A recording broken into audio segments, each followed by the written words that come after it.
Want to be happy? Build a life, not just a business. Hey, it's Evan Carmichael, and this channel was created to help you overcome the #1 challenge that is holding you back: a lack of belief in yourself. You watch these videos because you know you've got something more inside you. You've got Michael Jordan level genius at something. So today, let's live your best belief life and get some incredible motivation from Louise Hay. Enjoy. I know that you've heard me say many times, or you've read or listened on the tapes, that loving yourself is the most powerful thing we can do. Then everything flows. Everything flows beautifully. And I'm not talking about vanity or arrogance, because that is not love. That's always fear. I'm talking about just really respecting and appreciating this incredible, magnificent being that we are. You know, little babies know how to love themselves. You were born in pure love, all of you. There's not one little baby alive that I know of that ever criticizes its body or ever says, my hips are too big. Have you ever heard a baby say that?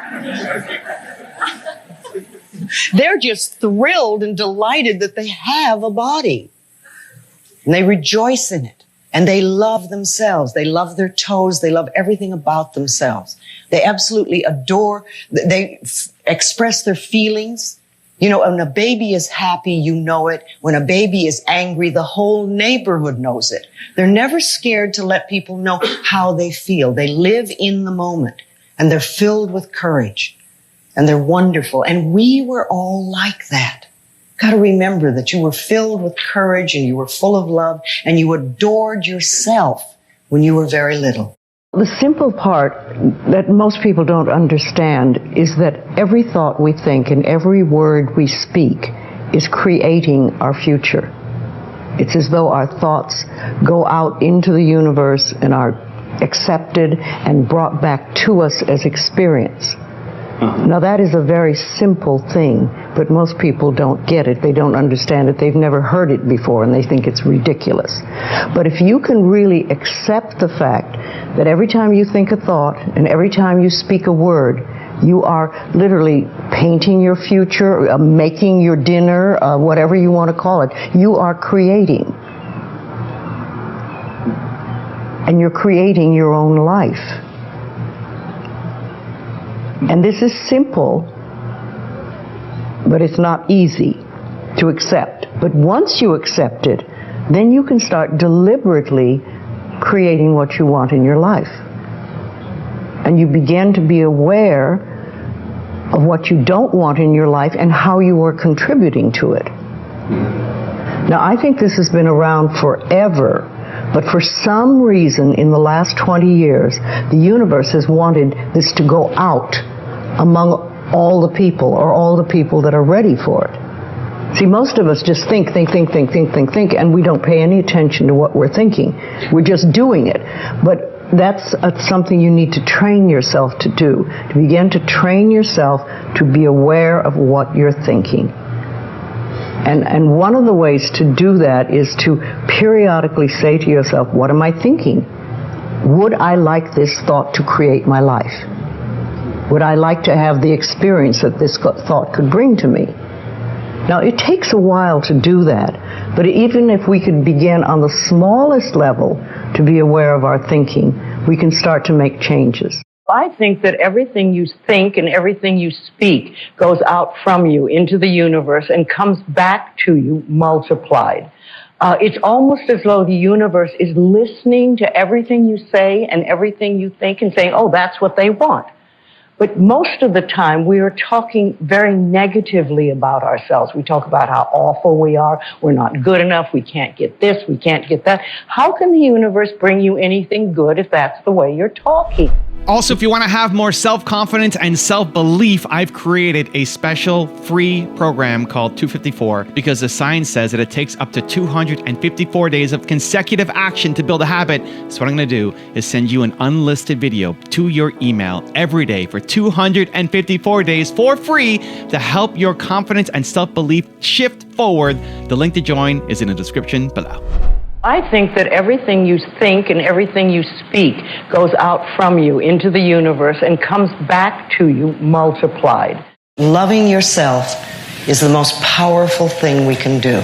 What good is a nice car if you are full of resentment all the time? What you're saying is equality of life doesn't mean a really nice house or a really nice car. It can, but it doesn't have to. But what good is a nice car if you are full of resentment all the time and you drive around hating everybody? That's not going to help anything. It's much better if you had an old car and you were grateful and appreciative of life. When I work with people, when I workshops or classes or anything, I always try to get people just to open their arms so that we can let the new in. Remember, this is the subconscious mind, and this is where we're holding.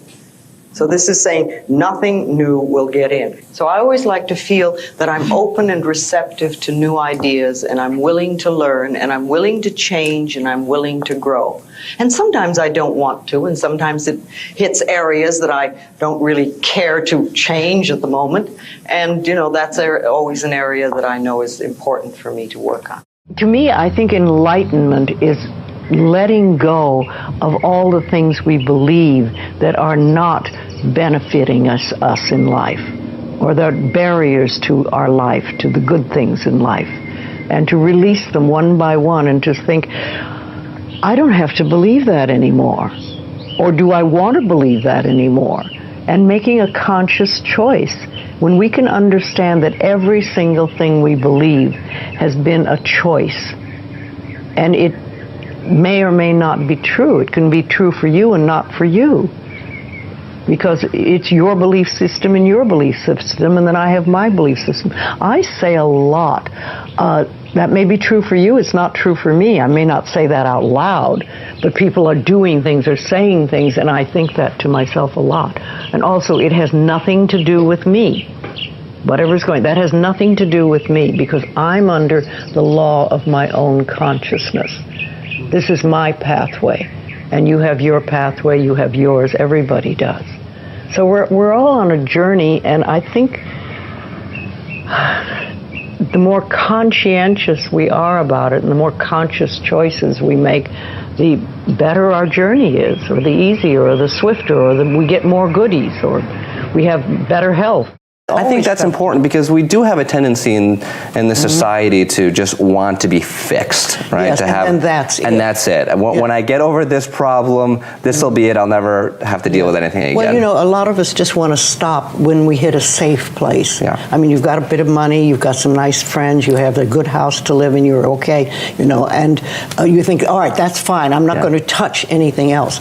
But I have watched me and how life works for me is that when I get to a really good level, then it's like, okay, now we're going to deal with this thing. Yeah.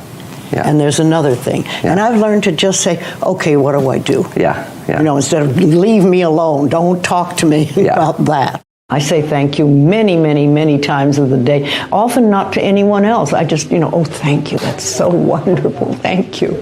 And it's, you find more and more things to be thankful about. I was driving up today from San Diego, and the wildflowers on the hillsides are just beautiful this year. And I was thinking, I was so glad that I had the opportunity to see them. Because if I stayed down there, I wouldn't have. But this drive, which was, not a drive I particularly wanted to make, but it was gorgeous. I think it really starts with realizing that you don't love yourself, that most people don't. Most people feel they're not good enough, that they haven't done it right, they won't do it right, they'll never be enough, and they're definitely not lovable. And when we come from that space, it's very hard to create things for ourselves that are really good. So in the early days when I worked with people, I used to fix this problem and fix that problem, and you'd have this, a health thing, and we'd work on that and we'd work on this. And one day I discovered, much to my amazement, that if I would help people learn to love themselves, to really accept themselves as they are, we didn't have to work around problems, because it was almost like a miracle. Everything seemed to fall away. It's a hard one for people, because we grow up believing that we're not good enough and nothing is right. I remember lots of times I would ask people, well, what is really wrong with you? What have you done that is so terrible that you're not acceptable to yourself? And I never, ever got an answer that made any sense. They might say something like, well, I'm too fat. Well, so, but when you talk about loving yourself, a lot of people think that that's vanity. But it isn't really. It has nothing to do with that. That is narcissistic.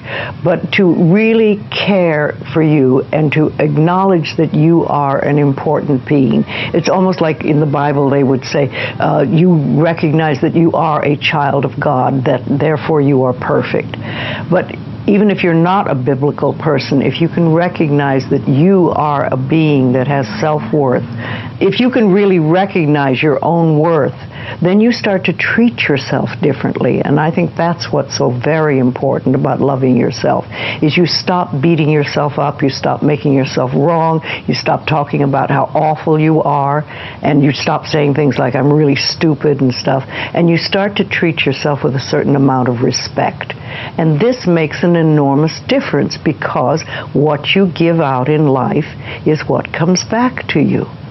So if you're giving out a feeling of, I'm okay, I'm good enough as I am, and I am acceptable, and I love life, and I love me, and you start having gratitude for yourself and for life, then life treats you differently, because you are having a different vibration that you're giving out and getting back.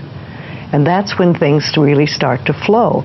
Now, a lot of people don't realize it, but you have to practice. You just have to start it. And that's why I try to get people to do a lot of mirror work. If you look in the mirror, just simple things like looking in the mirror in your own eyes and saying, I love you. I really, really love you. And it helps if you use your name, Louise, I love you. I really love you. It gets to that little child inside that has been rejected for so long, and it breaks open sort of a dam or a door or whatever you want to call it, and it's like little miracles start to happen. Lots of little good things happen, and the universe loves grateful people. The more grateful you are, the more you get to be grateful about. People think that prosperity is just money. But really, there's many, many other things that come under this auspices of prosperity. You know, you can be very poor in time. If you feel really rushed all the time and always pressured, you have poverty in your time. But if you feel that you have all the time in the world and that whatever you want to finish, you'll get done and it will all happen, then you're really prosperous in time. And what about success? You know, if you feel that it's really way beyond your reach, then you're never going to get it. But if you feel that you can be successful, whatever that means to you, then that's wonderful. That's prosperity. Wisdom. Do you have prosperity in wisdom? Do you feel that all the wisdom in the universe is available to you? Or do you think, oh, I'm just me and I don't know very much and, you know, I can't figure things out? If you feel that you're really connected with the universe and you really trust that part of you that's inside, then you can be absolutely prosperous in the abundance of wisdom. And what about love? Do you feel that you have an abundance of love? Or are you very poor in love? Is there just a little bit of it in your life? How about joy? Do you feel you're really prosperous and have an abundance of joy? Or is that something you just allow yourself a little bit of now and then? And you really are very poor in joy. And then what about beauty? Do you see beauty everywhere? Do you allow yourself to experience an abundance of beauty? And of course there's money then. There's money too. You know, what do you let yourself have? I like to use that image a lot of the ocean, standing in front of the ocean with a container in your hand. You know, and you're there and you have this container, but what is it? Is it a thimble with a hole in it? Is it a small cracked cup? Is it a mug?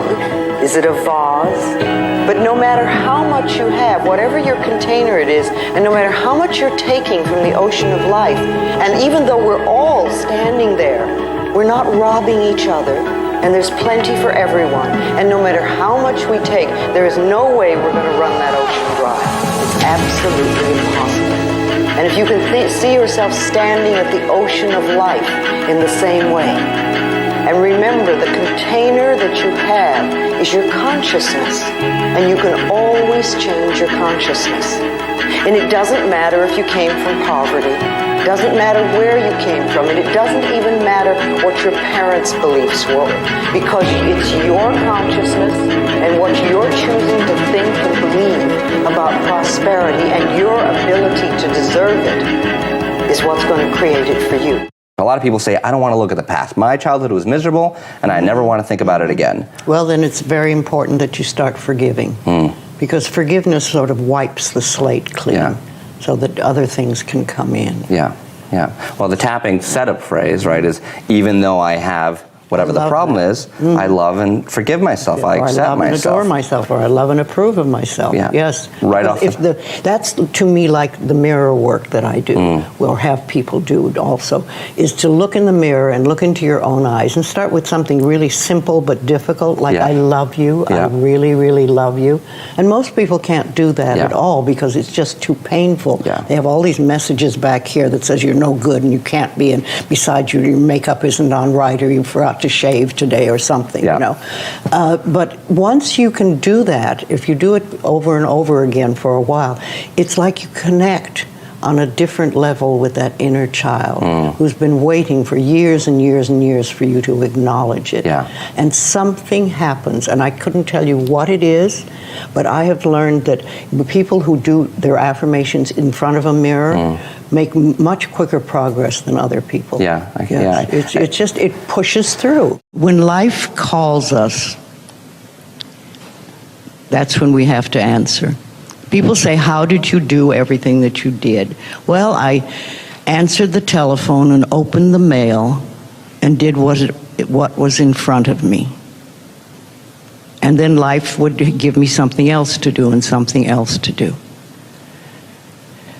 And it's interesting because it's now been, I think, 25 years since I wrote the second book, You Can Heal Your Life. And in that period of time, that book alone has sold 40 million copies worldwide.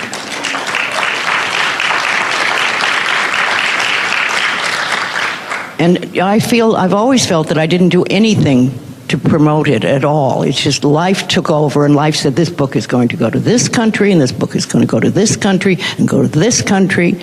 And it's gone many, many places all over the world. I even have 2 Chinese versions. There's the Chinese version of traditional China, and then there's the Chinese version of the Taiwan, which is the new China. You never know where life is going to take your work. And I think that it's important that you don't go into it to say, how much money can I make? Oh, I'm going to be rich. I've got to do this. Because books don't make you that rich. But what they do is open the world to you. And my thought has always been, how can I help the people? How can I help the people? And I think if you come from that point of view, it becomes a lot easier. If it is true that your thoughts shape your life, would you want what you were just thinking right now to become true for you?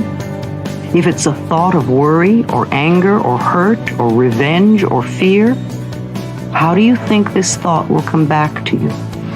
If you hear yourself expressing negative words of any sort, stop in mid-sentence. Either rephrase the sentence or just drop it. You could even say to it, out. You get to choose any and all thoughts you wish. These thoughts create your future experiences. Let us stay away from thoughts that create problems and pain. Some of you know my little blue book and the fact that I've been doing a lot of work with dis-ease for a long time. And for every part of the body, there is a mental pattern. And for every dis-ease in the body, there is a mental pattern. And when you know what they are, you can begin to change the mental patterns so that you can change the dis-ease. You see, we don't want to be sick. No, that's a blanket statement. Sometimes people do want to be sick because it's a good way to get out of something. The rest of us know how to say no. If you don't know how to say no, you may have to create an illness in order to say no. Because we've made in society, we've made that a legitimate way of getting out of things. But basically, we do not want to be ill, and yet we need every dis-ease that we have, because it is the body's way of telling us that there is a false idea in consciousness. Something that we're doing, something that we're believing, something that we're saying is not for our highest good. And the body is saying, please, and it's sort of almost like tugging, saying, pay attention. So,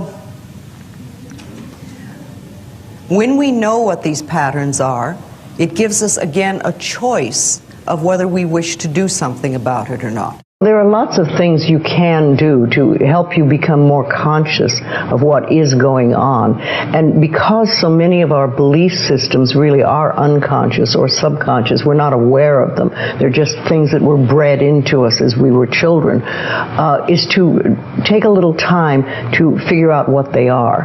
And I always say a really good exercise is to take a big sheet of paper and write on top of it, say, what I think about men. And then another one, what I think about women, what do I think about money, what do I think about any subject you can think of, and just write all the things that come out of your thoughts. And whether they sound good or not, just write them down. And any one subject, if you just write them all down and then look at them and see how many are positive and how many are negative. And if you can take those negative ones and turn them around, make them into positive affirmations, then you can start clearing up what you believe about, say, money that is not positive for you, and or is keeping you from bringing money in. And you can do that with lots of things in your life. So you can really begin to realize what you do believe about these things. So you can't change your thoughts if you don't know what your thoughts are. There is a law of thinking, and we are beginning to learn about it. And it is like a computer. If you have this gorgeous computer put in front of you, and you don't know what to do with it, it's a piece of junk. But if you learn the language of the computer, miracles happen. And that is what the law of thinking is. When you learn how it works, miracles happen. What you think and what you believe is what will come true for you. Your thoughts create your life. It's that simple. And when we can get that, we can make enormous changes. Gratitude works a lot. Just being grateful for everything. The more, I always say the universe loves gratitude. The more you're grateful for what the good is in your life, the more good you get to be grateful about. And it's like, you know, if somebody gives you a present or gives me a present and I say, oh my God, I hate that color and it doesn't fit, and you know, that person will never give me another present. But if you say, oh, it's wonderful and thank you, I really adore it, it's great, that person is probably going to want to buy you a present every time they see something they think you would like. And it's like that with the universe. The universe loves gratitude. For those people that have tried to change their thinking but seem to be stuck, and can you give them some advice to help them to be more positive or to get through those places? Well, I don't think that they've been trying and they're stuck. I think they just haven't tried. Because if you will practice this, even a small amount, it makes a difference. I have a simple exercise I give everybody, and some people say, oh, that's so stupid, it's so silly. But I ask them to look in the mirror, especially first thing in the morning, and just look in their eyes and say their name and say, I love you. I really, really love you. And this is enormously hard for most people to do to begin with. But as you continue to do it, it makes a big difference. You see, life loves you. Life really loves you. But if you don't love yourself, it's very hard for life to bring you the goodies because you've got this wall up. So when you can learn to love who you are, and that's the way you were born. When you were a little tiny baby, and when I say you, I mean everybody listening to this, we all adored ourselves. We loved our bodies, we loved every part of ourselves. And then we started to listen to other people who told us we weren't good enough, or we didn't do it right, or no, no, no. And so we decided that maybe we weren't very good. And that's where we get all mixed up. But when we can get back to that point of just adoring this marvelous critter in here, then life says, oh, she's got it, let's give her goodies. And then the next step is to be very grateful about it. Yes. When you're really grateful, then they want to give you more. One of the things that I think about the work that I do and the work our company does is that every product that we sell or that you get as a gift from us has the possibility to change the quality of your life, to improve the quality of your life. Now, whether you actually take that opportunity or not is up to you. That's freedom. But you have, everything we give out can help people really improve the quality of their lives. When we have a problem, most of us go, oh, panic, panic, God, what are we going to do, blah, blah, blah, blah, blah. But I have something that I try to get people to say. When the minute there's a problem, you stop and you go, all is well. All is well. Everything's working out for my highest good. And out of this experience, only good will come. And I am safe. And you do this, if it's a small thing, I say it 2 or 3 times. If it's a bigger issue, I babble it incessantly. But all is well, everything is working out for my highest good. Out of this situation, only good will come, and I am safe. Now this quiets your inner turmoil down long enough for the universe to find the solution to the so-called problem. See, when there's problems, we don't have to fix problems so much. We need to fix our thinking and our attitude about how we respond to them. And then you get less and less. And when the solution comes, you say thank you. If you have very strong beliefs within you that you don't deserve good things in your life, and a lot of people have that, then there can be delays. And sometimes people say, well, affirmations don't work. I've done them. But when they're doing, for instance, prosperity affirmations, and they've done some prosperity affirmations, and they say it doesn't work, nothing's happening. And I say, well, all right, how many prosperity affirmations did you do in a day? And they'll say 3, probably. And they say, all right, how many poverty affirmations did you do this day? And that could be 300, depending on where you're coming from and what is running through your mind.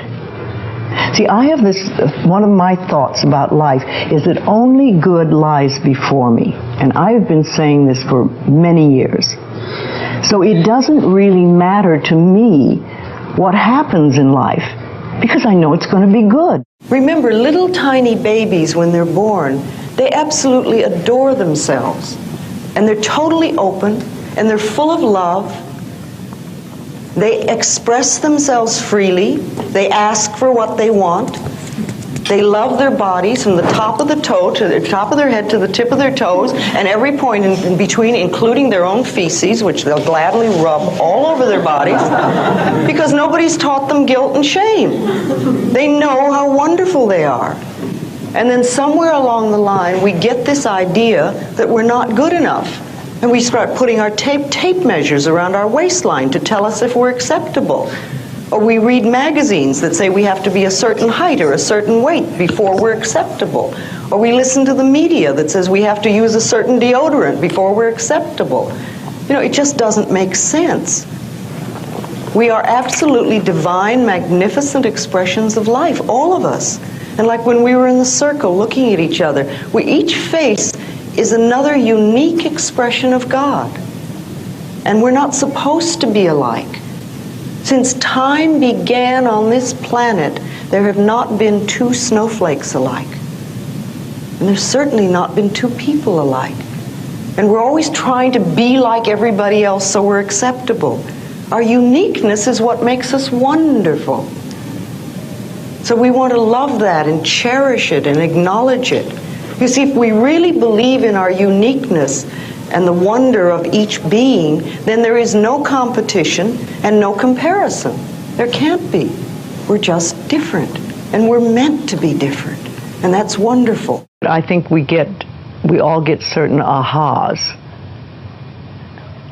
and that's when we've sort of learned something. We say, oh, okay, and then if we can keep that, what we've learned, and practice it, then we've made another step and we can move forward. Yes, it's a lifetime journey, and we never stop learning. I'm 80 and I'm still learning. Though the lessons are easier now than they used to be. I like to think of it when we start, we have all these boulders in front of us on our pathway, and we start to get the boulders out of the way, and you finally get to the point where it's gravel. And gravel you can handle, you know, and you can sweep gravel and you can do things. So, and then occasionally there's an old boulder. Rolls back into your path. You think, oh, I thought I had that one, but not completely. And you know, also I think that when we learn lessons, we think, oh, I've learned that one, it'll never happen again, I've done that, and that's it.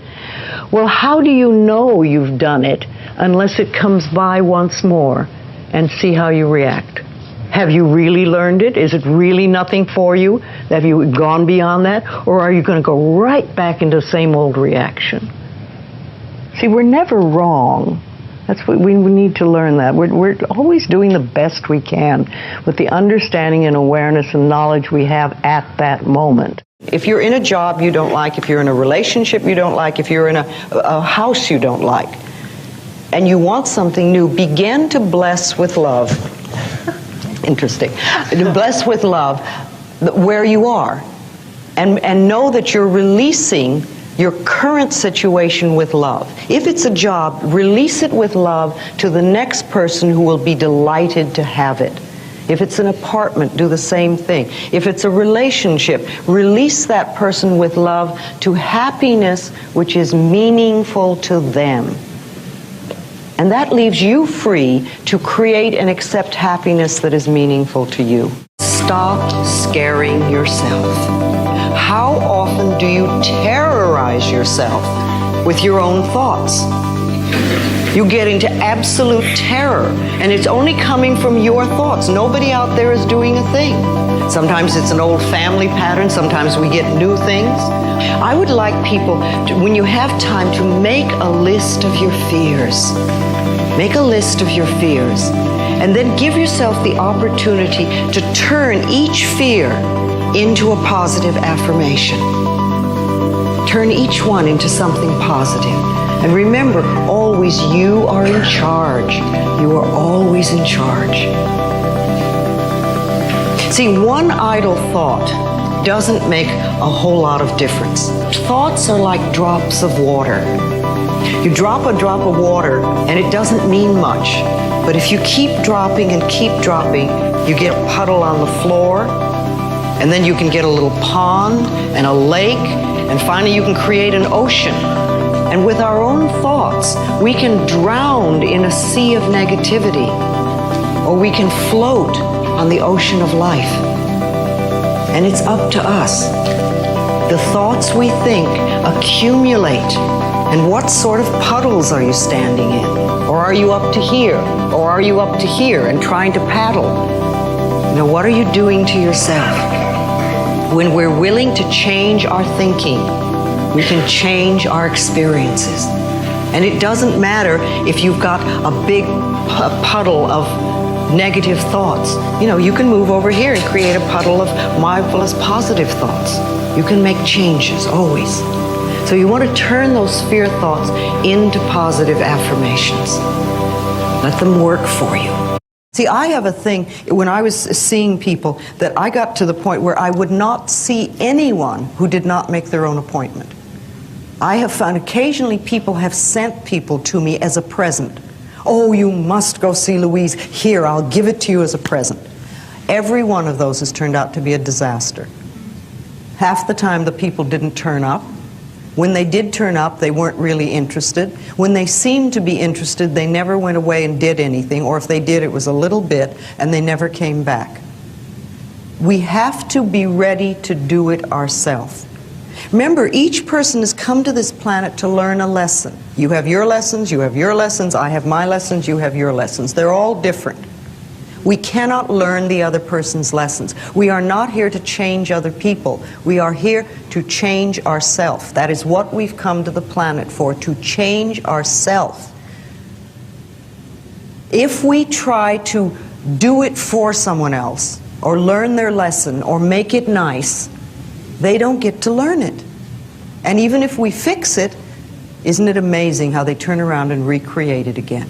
And we all know people like that. We've paid their rent, or we've gotten them out of some mess, or we've done this for them or that for them. And 2 months later, they're in the same problem because it's their pattern. It has nothing to do. Teaching them how to get out of it, it is much better if they're willing to learn. So it's like, you know, the student must come to the teacher. And when the student is ready, the teacher is there, always. I want you to say to yourself your name. I love you.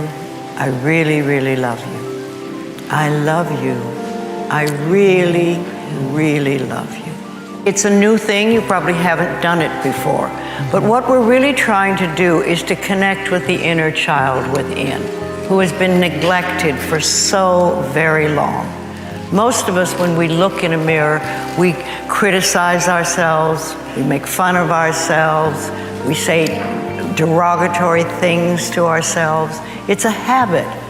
And what we want you to do is to start connecting with that inner child within you that wants so much to be loved and hasn't been for perhaps years and years and years and years, and maybe never when it was a child.